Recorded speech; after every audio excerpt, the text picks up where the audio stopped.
বাংলাদেশে সামরিক অভ্যুত্থানের আশঙ্কা।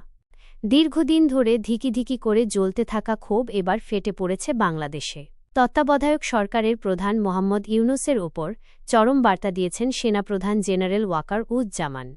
দ্রুত জাতীয় নির্বাচনের আয়োজন এবং সামরিক বিষয়ে ইউনূস সরকারের নাক গলানো বন্ধ করার নির্দেশ দিয়েছেন তিনি।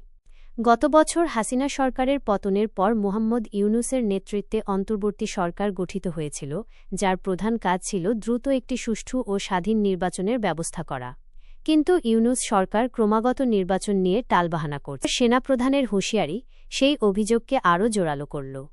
বুধবার ঢাকার সেনা প্রাঙ্গণে দাঁড়িয়ে জেনারেল ওয়াকার উজ-জামান সাফ জানিয়ে দেন অন্তর্বর্তী সরকারকে আগামী ডিসেম্বরের মধ্যে নির্বাচনের আয়োজন করতে হবে। তিনি আরও কড়া ভাষায় বলেন যে অন্তর্বর্তী সরকার যেন সেনাবাহিনীর কাজে হস্তক্ষেপ। সূত্রের খবর, মোহাম্মদ ইউনূস সেনাপ্রধানের পদ থেকে জেনারেল ওয়াকারকে সরাতে চাইছেন এবং এজন্য বহিঃশক্তির সাহায্য নিচ্ছেন বলে সেনাপ্রধান উদ্বেগ প্রকাশ করেছেন। এ কারণেই সরাসরি সংঘাতে না গিয়ে বায়ুসেনা ও নৌসেনাকে পাশে নিয়ে তিনি এই কড়া বার্তা দিয়েছেন। সেনাকে অন্ধকারে রেখে ইউনূস সরকারের নেওয়া নানা সিদ্ধান্ত আর বরদাস্ত করা হবে না বলেও তিনি জানিয়ে দিয়েছেন।